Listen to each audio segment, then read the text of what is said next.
Bien amigos, hoy es 16 de noviembre de 2017. Este tema que voy a referirme en estos minutos, que lo he titulado Lo que decrete el juez en la audiencia preparatoria será el objeto central del debate en el juicio oral. Esto a raíz de que vengo de una conferencia que nos dictó el doctor Julián Rivera, que es aquí juez de conocimiento en penal, invitado por el Colegio de los Defensores Públicos de acá de Cali. Pues bien, voy a transmitir las ideas porque me parece importante retroalimentarse, y esto es muy importante, que estemos cada día revisando la jurisprudencia de la Corte Suprema de Justicia para poder entonces tener una idea clara de lo que es esta audiencia central de la preparatoria. Es allí donde quizás en este sistema de tendencia acusatoria es la columna vertebral de lo que se va a ventilar en el juicio oral. Entonces vuelvo otra vez sobre este punto porque a pesar de que ya he hecho otros audios sobre este interesante tema, pero vuelvo otra vez para transmitir esta retroalimentación a ustedes. Pues muy bien. La jurisprudencia de apoyo es la que aparece allí en el recuadro izquierdo y en el central. Son las mismas providencias, comenzando pues como teniendo en cuenta la sentencia 46153 del 2015 de la magistrada ponente Patricia Salazar Cuéllar. En ella, en una interesante decisión de segunda instancia, pues toca el tema, entre otros, sobre la pertinencia, la carga de argumentación, pues conducencia de utilidad, y otros tópicos como el de la prueba de referencia, que quizás aquí también sea necesario de pronto tocarlo muy rápidamente. Después entonces hay una sentencia que es la 49128 del 2017, que hace referencia a una nulidad que se decretara por parte de la Corte Suprema de Justicia.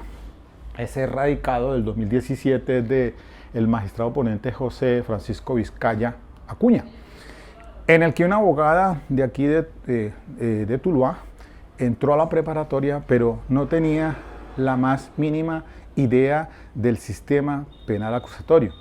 Y entonces allí se declaró la nulidad, toda vez que eso afectó sustancialmente el derecho a la defensa. Y entonces es allí donde hago el llamado de atención, porque es que he venido diciendo que las experiencias repetidas es las que le dan las habilidades a uno en este sistema. Pero igualmente, cuando se conoce de primera mano estas decisiones de la Corte Suprema de Justicia, le van a dar a usted una orientación para que no vaya a ser el oso, sobre todo en esta audiencia que es trascendental. Después ahí aparece la 43857, esa es del 2014.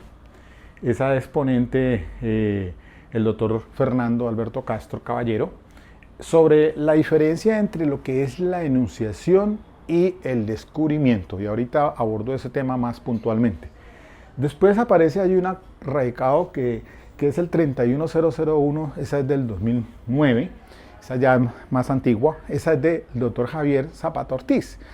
Acuérdese de esa famosa sentencia del caso del Campín 25920 del 2007, que también fue muy importante sobre el tema de la prueba de referencia. Y entonces dice que el descubrimiento oportuno, tanto por el fiscal como por la defensa,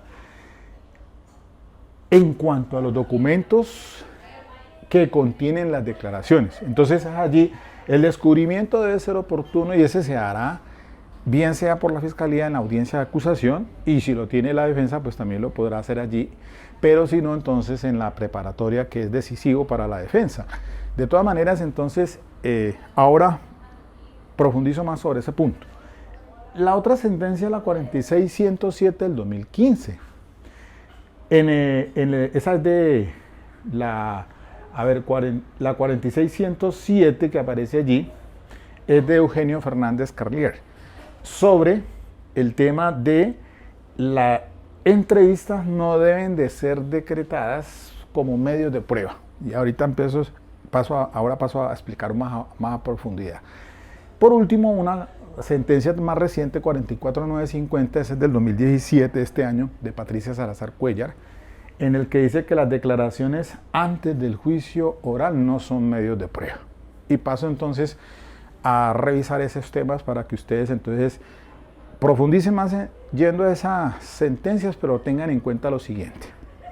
Entonces, básicamente cuando llegamos a la audiencia preparatoria, según el 356, pues lo primero que el juez le advierte y anuncia es que se hagan las manifestaciones u observaciones pertinentes al procedimiento del descubrimiento probatorio, sobre todo el que fue hecho por fuera de la sede de la audiencia de formulación de acusación, y que si no lo está, pues ahí viene el rechazo a que se referencia pues el artículo 346. Pues bien, después de eso, superado esa fase, entonces viene donde se hace el descubrimiento por parte de la defensa de sus elementos. Dice, descubra sus elementos materiales probatorios y la evidencia física.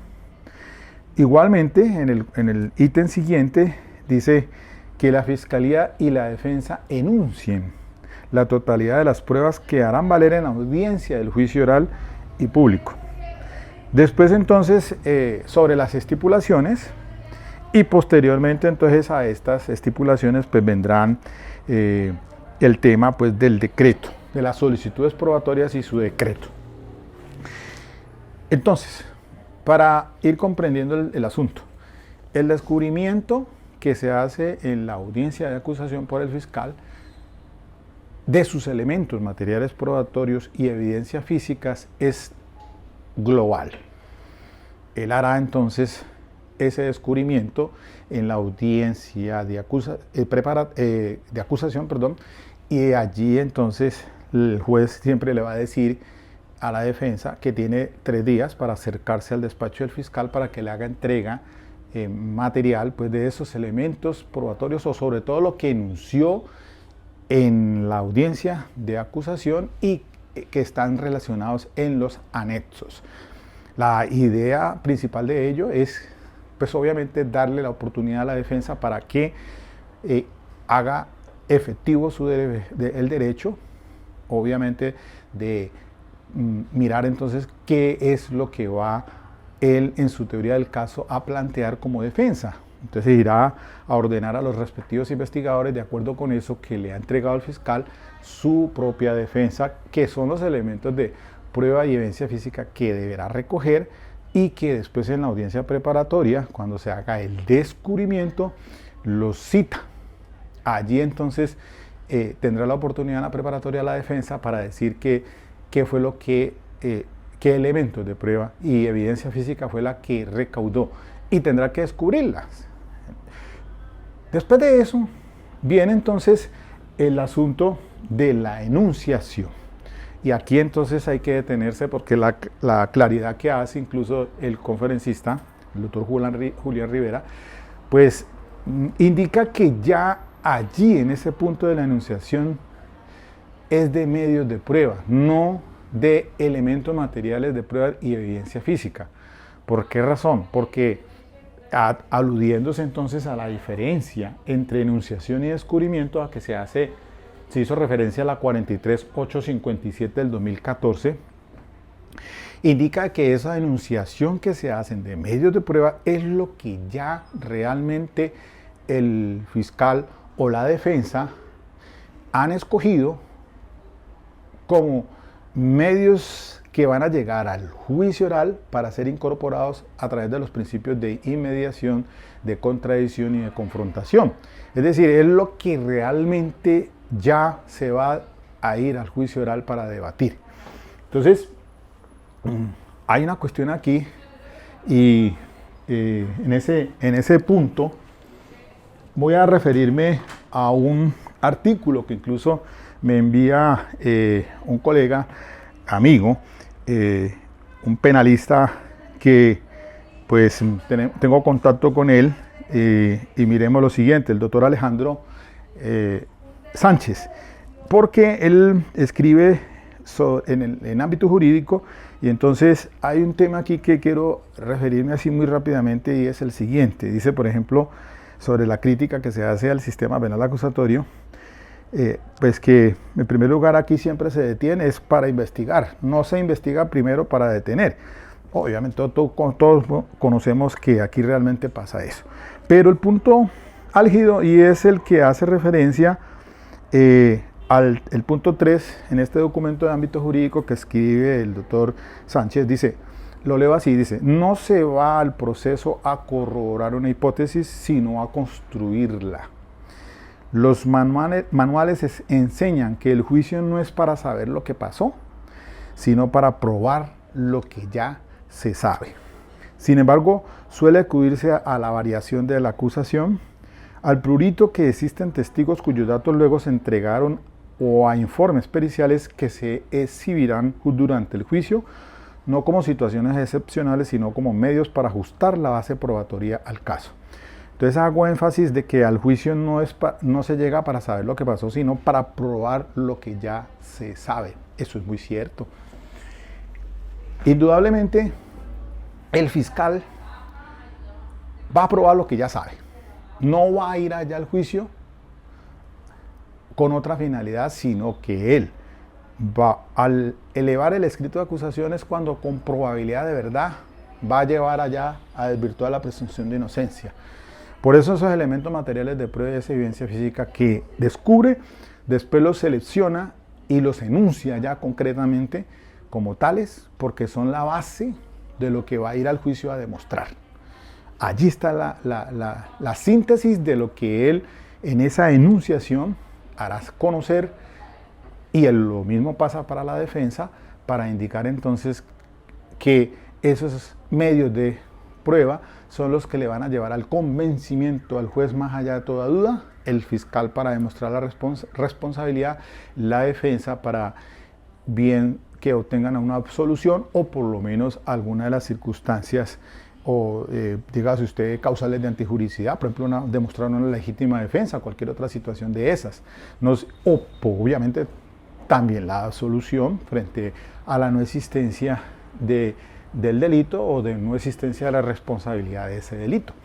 Entonces, para definir claramente que en la preparatoria, cuando se hace la enunciación, es que ya están clasificados los medios de prueba que van a llevar al convencimiento. De ese paquete que recogió el fiscal o de ese paquete investigativo que recogió la defensa, selecciona lo que realmente necesitan allá. Pero obvio que en ese descubrimiento probatorio, miren ustedes el tema puntual sobre esas entrevistas que se rinden antes del juicio oral. ¿Con qué finalidad son? ¿Para refrescar memoria o para impugnar la credibilidad? ¿Qué pasa entonces? Que se comete el error por parte del fiscal o de la defensa de enunciar entrevistas dizque para refrescar memoria o para impugnar credibilidad. Eso no se hace porque ya eso quedó allí en el descubrimiento de la que hizo la fiscalía en su debida oportunidad. Por eso dice allá que el descubrimiento oportuno es la única carga que tiene el fiscal o el defensor en cuanto a los documentos que contienen declaraciones. Entonces, ¿qué quiero decir? Que esas declaraciones o entrevistas anteriores al juicio oral, pues no se deben enunciar, simplemente se descubren. Ya luego en el juicio oral se van a utilizar, bien sea para refrescar memoria o para impugnar credibilidad. Acuérdese en el caso que tengo en el juicio oral, cuando, por ejemplo, el policía judicial realiza entrevistas, A, B y C entrevistas a fulano de tal. Esas entrevistas no son medios de prueba, y eso lo ha dicho ya entonces a esas dos últimas sentencias. No tiene por qué entonces ni enunciarse ni decretarse por el juez. Simplemente lo que queda es descubierto y ya en el juicio oral entonces se van a utilizar, bien sea para refrescar memoria o para impugnar la credibilidad, si es que da lugar a ello, ¿no? Porque puede ser que entonces en el juicio oral el testigo se olvidó. ¿Usted recuerda tal cosa? No, pues no me recuerdo muy bien. entonces ya se sientan las bases probatorias para poder utilizar el documento, esa entrevista que rindió antes, a fin de que se le dé traslado a esa persona para que refresque memoria, solamente la lea mentalmente, se le retira el documento y ahora sí le preguntamos otra vez si recuerda.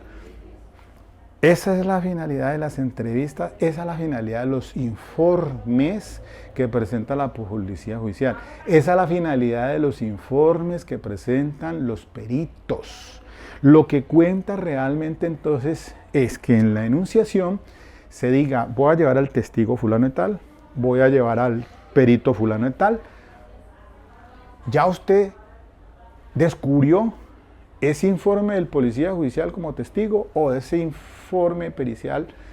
Simplemente cuando llega al juicio el testigo, entonces una vez que usted lo enunció y se lo decretaron como tal, pues ya entonces en el juicio oral puede tener esas dos finalidades, utilizarlos bien sea para que refresque memoria o por ejemplo algo que está ya él en contradicción con lo que está diciendo ahí en el juicio oral, pero por acá en esa entrevista o en ese informe dice lo contrario, entonces se va a utilizar es para impugnar credibilidad. Luego entonces mire que sí, mucha razón le asiste al conferencista cuando entonces y nos indica a través de esta sentencia de la Corte de Suprema Justicia en sede de casación penal, que cuando se llega a la enunciación, pues entonces se cometen esos errores de parte del fiscal, de parte de la defensa, de repetir todo lo que había sido descubierto, cuando ni siquiera eso no lo va a utilizar en el juicio oral, ya no es necesario. Tiene que ceñirse exclusivamente a eso. Es decir, ceñirse exclusivamente de los medios de prueba que le van a servir allá en el juicio oral. Y hay otra cosa aquí también interesante, es sobre el tema de la prueba de referencia. Entonces, la prueba de referencia en la 46153 del 2015 también se pronuncia la magistrada Patricia Salazar Cuellar muy bien sobre el valor de esas entrevistas antes del juicio oral. Mire, esas entrevistas de juicio oral se utilizan bien sea para refrescar memoria o para impugnar la credibilidad. Y les decía entonces que, acá en la sentencia 49950 del 2017 dice que esas declaraciones antes del juicio oral no son medios de prueba. Por eso es que el fiscal ni la defensa deben denunciarlas y el juez menos decretarlas, porque eso no son medios de prueba. Otra cosa es que, por ejemplo, antes de tocar el punto de la prueba de referencia, y quizás de pronto, o mencionemos lo siguiente, mire, llegado al juicio oral, por ejemplo, en el tema del testigo retráctil.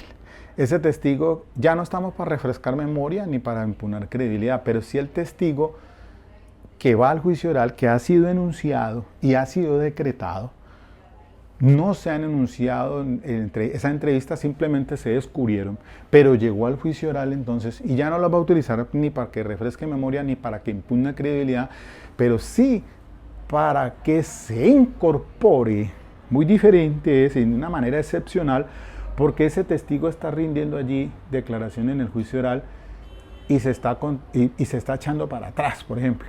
El testigo retráctil, el que se echa atrás de lo que había dicho en esa declaración anterior.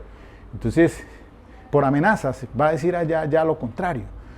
Entonces se utilizará ese documento, esa entrevista anterior, para que se lea o la lea en el juicio oral y entre en una elongación de lo que está diciendo allí para que esa declaración anterior, ahora sí, lo que se está diciendo allá antes de la entrevista del juicio oral sirva para que sea analizado por el juez. Esa sería la forma para cuando se trata de un testigo retráctil, y lo explicaba por ahí en alguna ocasión. Y cuando el testigo es un testigo hostil, es decir, aquel que va al juicio oral pero se queda callado, no responde.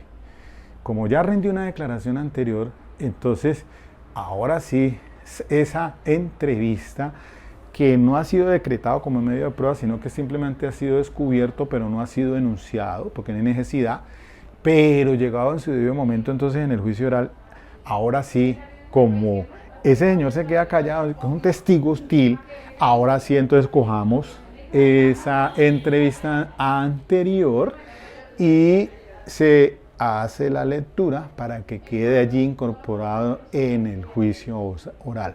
Es decir, no es que se va a decir, y es un error, téngase, señor juez, esta entrevista del juicio oral, pues ya fue incorporada allí verbalmente. Puede ser que de pronto pues le sirva como una evidencia al juez para que sea incorporada y entonces sea tenida en cuenta, aparte de, porque esto es un sistema oral, entonces esencialmente lo que entre por boca del testigo o de la lectura que se le haga, ya sea la parte interesada, porque no solamente, si el testigo no le da por leer, pues entonces se le da la lectura, una vez que se haya sentado las bases probatorias. Recordemos muy bien las fallas que existen allí en ese sistema. Mire el tema que de pronto pues se tocó también sobre la prueba de referencia. El 438 indica textualmente en qué casos se puede utilizar entonces el testigo de referencia. Un ejemplo que se daba incluso, ahora explico otra cosa, y es la siguiente.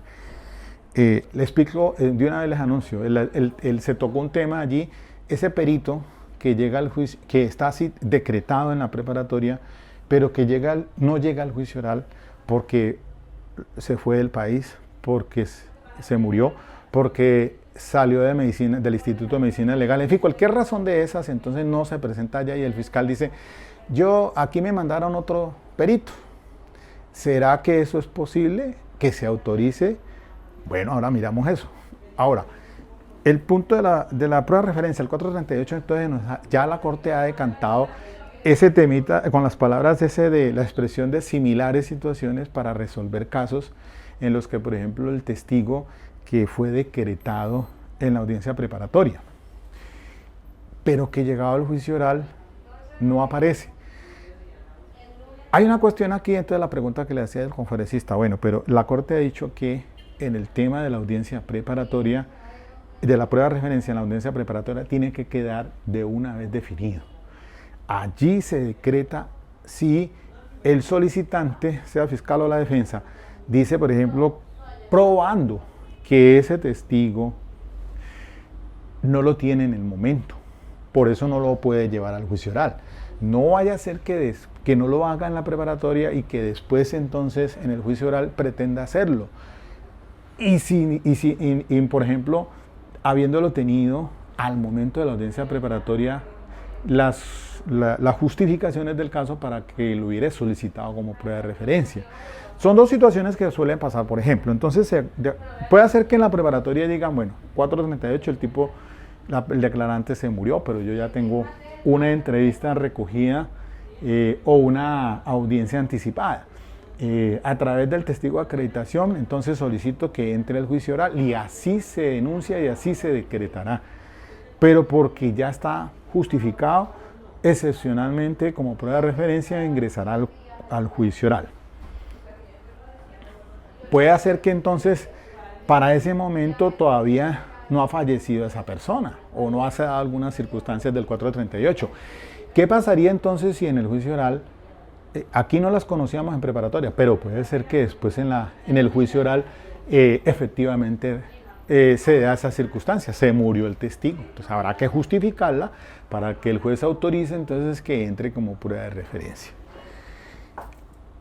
Ahora, en el tema del perito, el perito es aquella persona pues que con los conocimientos especializados ha tenido la ocasión de revisar por ejemplo, el cuerpo del cadáver. Entonces, ese perito es único y exclusivamente quien tuvo de propia mano la observación. ¿Por qué razón entonces permitir que al juicio oral llegue otro perito que no fue el que hizo el examen directamente? Por lo menos este juez es del pensamiento de no permitirlo, porque es ese perito, solamente aquel que hizo el respectivo peritaje, el que entra a juicio a declarar. Y recuerde muy bien que de acuerdo con el 415, pues ese informe pericial también